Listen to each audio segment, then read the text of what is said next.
누가복음 20장 1절에서 26절까지의 말씀은 사람들의 질문과 예수님의 답변, 이런 내용이 되겠습니다. 예수님이 많은 권능을 행하시고 또 제자들을 기르시며 또 세례를 베푸시니까 지금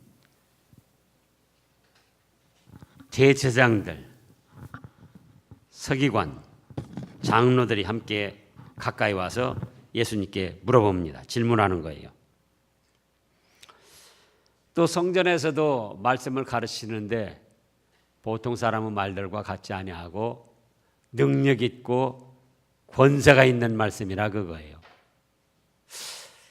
그래서 이제 예수님께 나와서 질문을 하는 거예요. 도대체 당신은 누구한테 권세를 받아가지고 그런 능력을 행합니까? 그러면 이때 이스라엘은 정치적으로는 로마가 지배하고 있으면서 헤롯 왕이 했지만은 실제로는 이 하나님을 믿는 신정국가이기 때문에 산헤드린 공의회라는 데서 모든 것을 주관했습니다. 그러면 산헤드린 공의회는 약 70여 명의 이제 제사장, 서기관, 이 장로, 지도 계급들이 모여가지고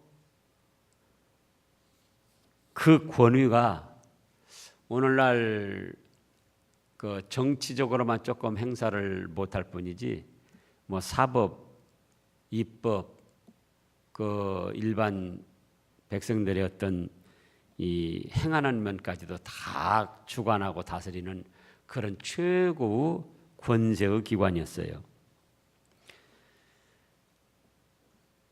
그래서 이제 자기들 그 산헤드린 공의회에서는 예수님에게 그런 권세를 준 일이 없다 그거예요. 그런데 능력을 행하고 또 세례를 베풀고 또 성전에서 말씀을 가르치고 이 권세 있게 행할 때 도대체 누구한테 권세를 받아서 그렇게 합니까? 그러니까는 예수님이 산헤드린 공의회의 권세를 받지 않고 행하는 것이기 때문에 너는 범죄자다, 그렇게 몰아붙이고자 해서 그런 거예요. 불법을 행한 것이다. 그런데 예수님이 뭐라고 하십니까? 예수님이 그렇다면 나도 물어보겠다. 요한의 세례가 하늘로부터냐 사람으로부터냐? 그러니까 이 사람들이 생각을 하는 거예요.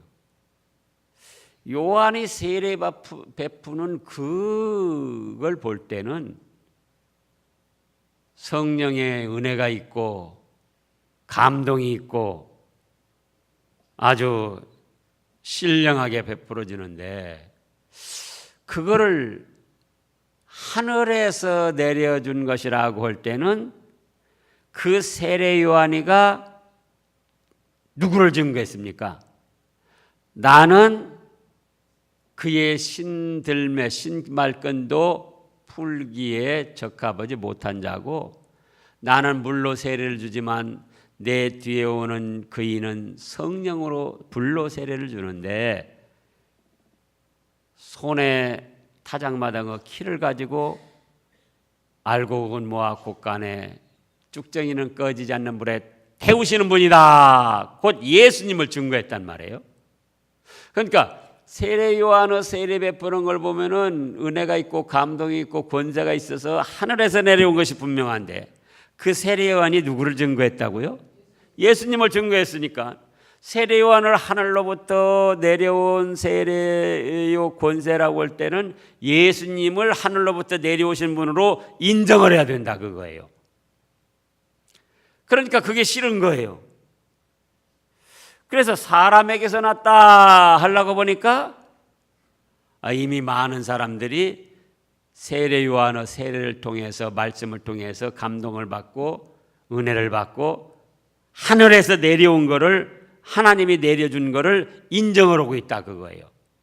그런데 거기서 사람으로부터 다 하면은 그 은혜 받고 감동받은 사람들이 너희들 엉뚱한 소리 하고 있구나 하고 돌로 치고 자기들을 배척할까 봐 이러지도 못하고 저러지도 못하고 사실은 예수님을 얽어매려고 한 것인데 예수님이 그런 질문을 하시니까는 이러지도 못하고 저러지도 못하고 그러다가 뭐라고 대답합니까?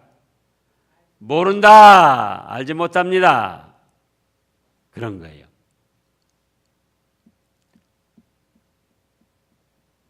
그러니까 예수님은 우리가 어떤 분으로 압니까? 전지전능하신 분이잖아요. 마음속의 비밀까지도 꿰뚫어 보시고 빌립이 자기 친구 나다나엘을 데리고 올 때 처음 만나보는데 예수님이 뭐라고 하셨죠? 저는 참 이스라엘 사람이라 그 속에 간사한 것이 없구나. 그동안 한 번도 만나보지 못했어도 벌써 아시는 거예요. 대화 한마디 안 해봤어도요. 벌써 그 마음속을 꿰뚫어 보시는 거예요. 그러니까 이 지금 장로, 대제사장, 바리새인들, 서기관들이 예수님을 얽어매려고 와가지고는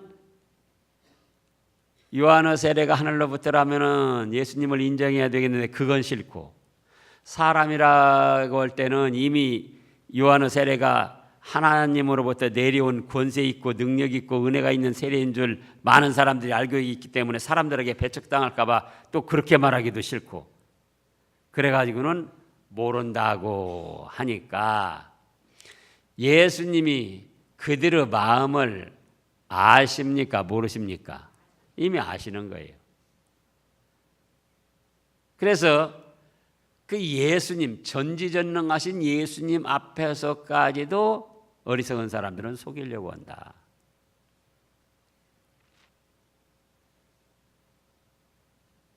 그러니까 예수님이 뭐라고 하십니까? 너희가 참 마음속으로 그러신 거예요. 너희가 참 정직하지 못하구나.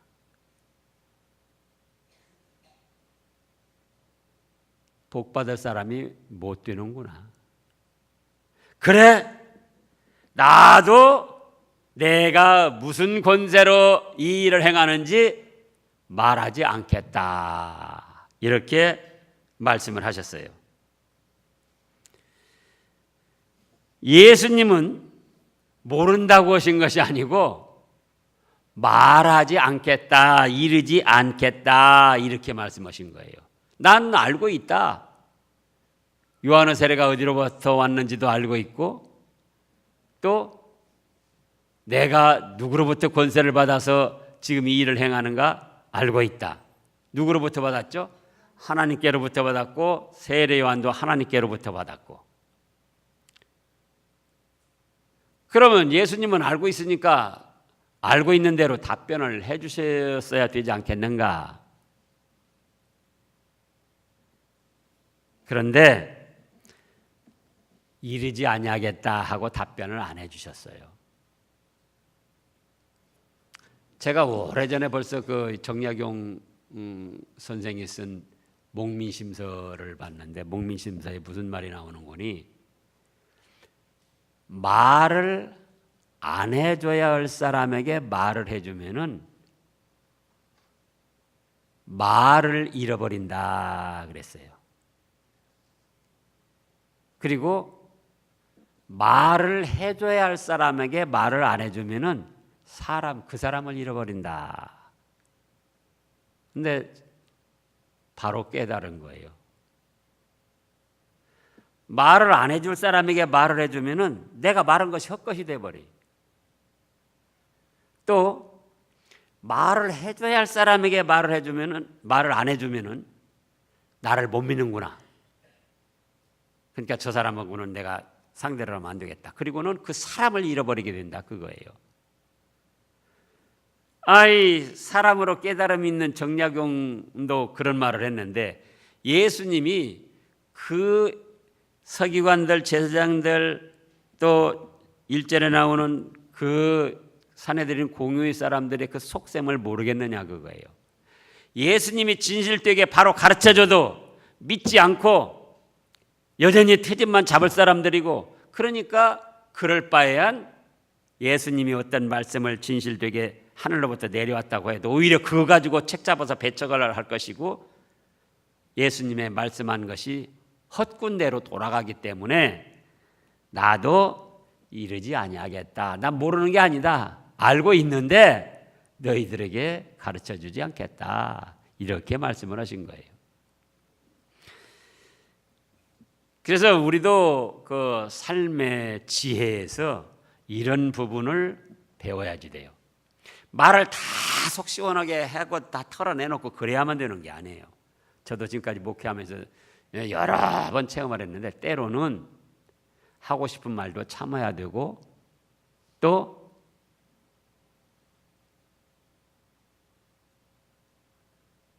하기 싫은 말도 어떤 때는 하나님의 뜻에 따라서 하기도 해야 된다. 자, 그 다음에 이제 그에 대한 그 깨달음을 주시려고 또 포도원 농부의 비유로 말씀을 하셨어요. 9절부터 18절까지 이제 두 번째 대지로 그런 말씀인데요. 예수님 말씀하십니다. 자, 어떤 사람이 포도원을 만들어 가지고 농부들에게 새로 주고 타국에 갔다. 그리고 오래 있다가 때가 되면 포도원 소출을 얼마를 바치게 하려고 자기 종들을 농부에게 보냈다. 그랬더니 농부들이 그 종들을 때리고 쫓아내버렸어요. 하하, 이 사람들 봐라. 다시 또 종을 보냈습니다. 그 농부, 주인 농부가. 그러니까는 주인 농부가 보낸 종들을 또 때리고 쫓아보냈어요. 능욕하고 거저보냈습니다. 세 번째 12절에 보면 세 번째 또 그랬는데 세 번째도 쫓아보냈어요. 그러니까 13절에 그래도 참아주시면서 내가 종들을 보냈더니 그런 모양이구나. 이번에는 내 아들을 보내야겠다.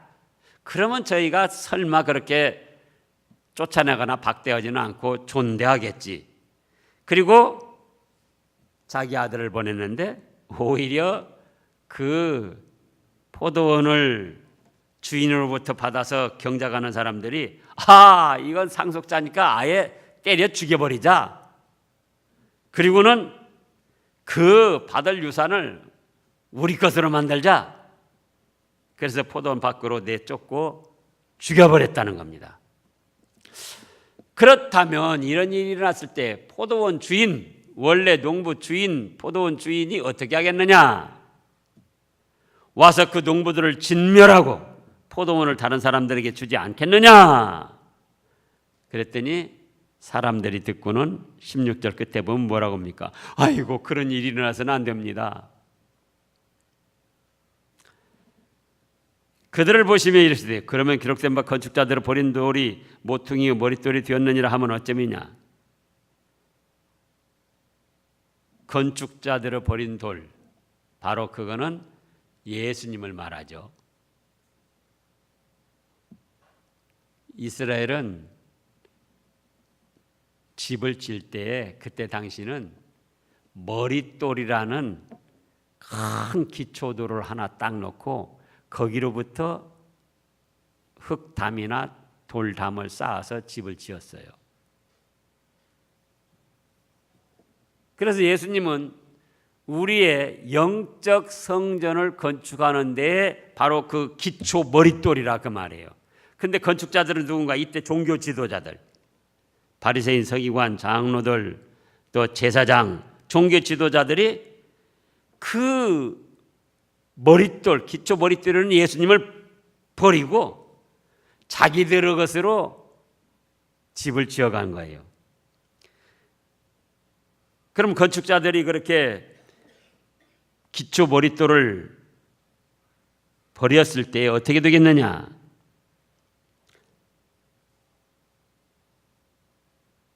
오히려 하나님께서는 종교 지도자들이 버린 기초 머릿돌 예수님을 영적 성전의 머릿돌로 삼으셨다. 그래서 18절에 무릇 이 돌 위에 떨어지는 자는 깨어지겠고 예수님을 박해하고 핍박하고 내쫓고 죽이려고 하는 그 사람들은 오히려 자기들이 깨어져 심판당하고 멸망을 당한다는 겁니다. 또 이 돌이 사람 위에 떨어지면 예수님이 이제 심판의 왕으로 이 세상 모든 걸 심판할 때가 있어요. 심판할 때가 옵니다. 재림하셔서. 그때 예수님이 이 돌이 사람 위에 떨어지면 그 뜻을 말하는 거예요. 예수님이 심판의 왕으로 오셔서 심판하실 때는 그 사람들이 여지없이 심판을 받아서 가루가 되어 깨어져 흩어지는 것처럼 그런 비참한 심판을 받을 것이다. 그래서 지금 세례 요한의 권위를 부정하고 예수님의 권위를 부정하고 배척하는 사람들이 곧 포도원 비유에서 말씀한 종들을 능욕하고 쫓아낸 그 포도원 이 경작하는 사람들, 또 포도원 주인의 아들까지도 예수님까지도 잡아 죽이고 배척하는 그 포도원 경작하는 유대 족속들, 그들을 지금 뜻한 겁니다. 조금 더 살펴보면은 9절에서 또 이 비유로 백성에게 말씀하시기를 시작하시는 한 사람이 포도원을 만들어 놓고 농부들에게 주고, 이 한 사람은 바로 하나님 아버지십니다. 포도원은 교회를 뜻하는 거예요. 농부들은 당시 종교 지도자들을 뜻합니다. 새로 주고 타국에 갔다 천국에 가셨다 그겁니다. 그래서 때가 오래되니까는 이제 포도원 종교 지도자들이 있는 교회에 소출 얼마를 바치게 하려고 한 종을 보냈어요. 하나님의 선지자들을 보냈어요. 그러면 포도원에 소출 얼마를 바치게 하려고는 무엇인가? 바로 성령님의 9가지 열매 같은 그런 걸 뜻합니다. 하나님의 교회에서 종교 지도자들이 이제 교회를 맡아서 이루어 가면서 무슨 열매를 맺혀야지 돼요? 성령의 9가지 열매, 사랑도 하고 희락 기쁘게 모든 걸 생활하고 또 화평, 사람 사이에 좋은 관계를 만들고 이런 일 저런 일 있어도 오래 참고 사랑, 희락, 화평, 오래 참음, 자비, 또 선을 양선, 선을 자꾸 쌓아나가고 선을 길러나가는 거예요. 양선, 양육 그러잖아요. 또 충성, 맡은 자에게 걸건 충성이다. 또 온유, 절제, 잘못된 건 끊어버리고 바로 하는 것, 이런 것들을 해야 되는데 오히려 종도 능욕하고 쫓아보내고 또 예수님도 배척하고 죽이려고 하고, 바로 갈라디아서 5장을 보겠습니다. 소출의 얼마를 새로 받으려고 한 것이 바로 무엇인가? 갈라디아서 5장 소출의 얼마를 받으려고 한 것은 무엇이다고요? 성령님의 9가지 열매를 비롯해서 또 기도의 열매, 전도의 열매, 봉사의 열매, 여러 가지 믿음의 선한 열매들을 뜻하는 거예요. 그런데 이 사람들은, 이 종교 지도자들은 어떻게 했는가? 육체를 따라서 16절부터 보면은요, 갈라디아서 5장 16절, 육체를 따라서 행하는데 17절에 육체의 소욕은 성령을 거스리고 성령은 육체를 거스리나니 이 둘이 서로 대적함으로 너희가 원하는 것을 하지 못하게 하려 함이라. 너희가 만일 성령의 인도하시는 바가 되면 율법 아래 있지 아니하리라. 육체의 일은 이걸 맺는 거예요. 지금 이 종교 지도자들, 포도원 사람들이, 그 포도원을 경작하는 사람들이 육체의 일은 분명하니 곧 음행과 더러운 것과 호색과 우상숭배와 주술과 원수 맺는 것과 분쟁과 시기와 분냉과 당짓는 것과 분열함과 이단과 투기와 술취함과 방탕함과 또 그와 같은 것들이라. 그래가지고는 이런 것을 맺으면서 하나님이 보내신 선지자들을 다 능욕하고 때리고 죽이고 쫓아내고, 여기 다 그랬잖아요. 우상숭배, 원수 맺는 것, 분쟁, 시기, 분냄, 당짓는 것, 분열, 이단 사이비인 것이나 쫓아가고 따라가고, 또 투기, 술취함, 방탕. 그래서 하나님의 종들을 박해하고 예수님까지도 잡아 죽이는 시기, 분냄으로 그런 일들을 했다 그거예요. 하나님이 종들을 보내신 것은 뭔데요? 성령님의 열매. 사랑의 열매가 얼마나 맺혔나, 희락의 열매가 얼마나 맺혔나, 서로 화평하게 지는 열매가 얼마나 맺혔나, 오래 참는 것은 얼마나 지금 잘하고 있는가. 자비, 양선, 충성, 온유, 절제, 이 같은 것을 금지할 법이 없이 만들어 놓고 그런 열매를 맺으라고 했는데 오히려 육신의 열매만 맺혀가지고 종들을 때려 쫓아내고 예수님까지도 때려 죽이고, 그렇다고 할 때에 최후적으로는 주인 되시는 하나님이 심판하셔서 그들을 다 멸하실 거라 그겁니다. 그래서 이런 비유를 했더니 이제 19절 읽어보세요. 19절 20장 19절 서기관들과 대제사장들이 예수의 이 비유는 자기들을 가리켜 말씀하신 줄 알고 즉시 잡고자 하되 백성을 두려워하더라. 자 보세요. 그래도 눈치들이 있어요. 그래가지고 예수님이 이 포도원 농부 비유 말씀하신 것이 누구를 가리켜서 하신 말씀이라고요? 자기들, 종교 지도자들, 유대주의자들. 그러면은 16절에서 와서 그 농부들을 진멸하고 포도원을 다른 사람에게 주리라 하시니 사람들이 뭐라고 그랬습니까?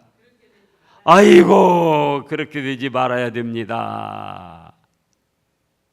그랬으면 19절에서 자기들을 가리켜 말씀하신 줄을 알았을 때 어떻게 해야 되겠습니까? 그러죠. 육신의 감정으로 받아들여 가지고 우리를 지금 지적해서 하는 말이구나 하고 화를 내고 예수님을 다시 잡으려고 할 것이 아니고 16절 끝에서 그렇게 되면 안 된다고 생각했으니까 자기들을 향해서 하신 말씀인 줄 알았으면 어떻게 해야 되느냐 그거예요. 주님, 참으로 깨달음을 주셔서 감사합니다.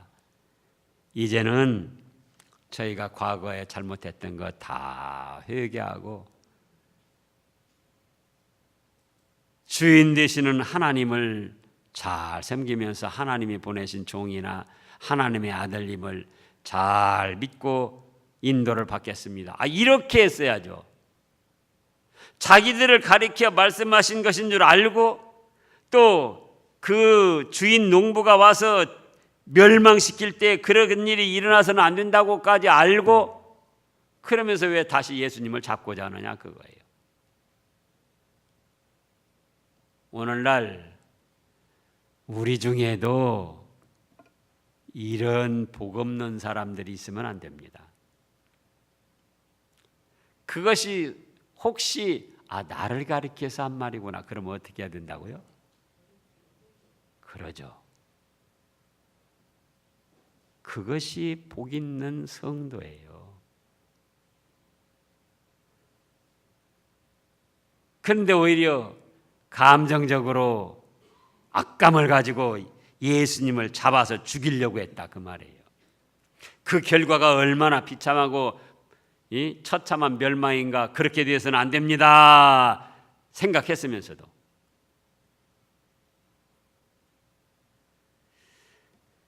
그러나 백성들의 대부분이 예수님을 그리스도로 믿기 때문에 또 그것도 할 수가 없어요. 그래가지고 이제 그들을 엿보다가 20절에 보면은 세 번째로 예수님을 총독의 다스림과 권세 아래에 넘기리 하여서 정탐꾼들을 보내가지고 그들로 스스로 의인인 채 하며 예수님의 말을 책잡게 했습니다.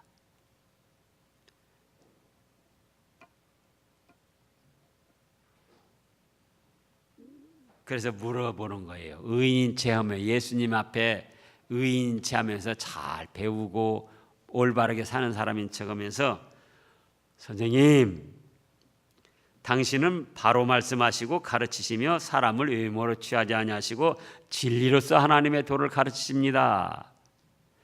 예수님을 지금 인정하고 칭찬한 건데 이게 지금 인정하고 칭찬한 겁니까? 지금 거짓으로 사탕 발림을 하는 겁니까? 그러니까는 예수님한테까지 와서도 이럴 때 오늘날 우리 앞에서도 겉으로는 이렇게 위해주는 척하면서 속으로 칼을 가는 사람들이 있는 줄 알아야지 돼요. 목사 앞에 와서도 목사 앞에서는 목사님 하면서도 또 속에서는 칼을 가는 줄.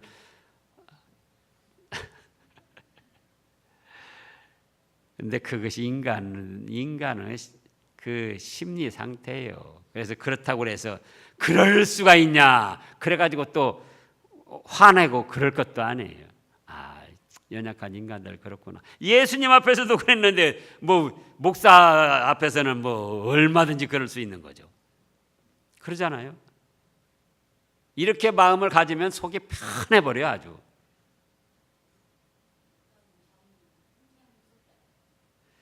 그래가지고 이제 뭘 합니까? 가이사에게 세를 바치는 것이 옳습니까? 옳지 않습니까? 그랬더니 23절 보세요. 23절 뭐라고 그랬습니까? 예수님께서 그 관계를 아시는 거예요. 모르는 게 아니에요. 속일 수가 없어요. 그리고는 데나리온 하나를 내게 보여라. 여기 누구 형상과 글이 있냐? 가이사. 가이사는 황제라는 뜻이에요. 로마 황제. 황제가 있습니다. 그래? 그렇다면 25절 읽어보세요. 이르시되 그런즉 가이사 것은 가이사에게 하나님의 것은 하나님께 바치라 그겁니다. 가이사에게 세금을 바치라고 하면은 하나님의 아들로서 이스라엘 민족으로서 이스라엘을 침략하여 식민지로 삼고 있는 로마 황제에게 즉 적국의 원수에게 세금을 바치라니요. 이건 반역자입니다. 민족 반역자입니다. 그렇게 몰아붙이려고 한 거예요. 또 세금을 바치라고 하면은 이거는 또 로마 황제를 배척하는 정치적 반역자입니다. 세금을 안 바치면은요. 세금을 안 바치면은 로마 황제를 배척하는 정치적 반역자. 세금을 바치면요. 이스라엘 민족을 배반한 민족의 반역자. 그러니까 이렇게도 걸리고 저렇게도 걸리고 그렇게 해서 그 간사한 꾀로 지금 예수님을 얽어매려고 그랬는데 예수님은 뭐라고요? 가이사의 것은 가이사에게, 하나님의 것은 하나님께. 그래서 오늘날도 우리가 세상적으로도 정치적으로도 죄가 되지 않는 것은 의무를 다 해야지 돼요. 국민의 의무. 그런가 하면은 또 하나님 앞에도 하나님의 백성으로서 믿음의 사람으로서 의무를 다 해야 된다. 그것이 복받을 성도입니다. 기도하겠습니다.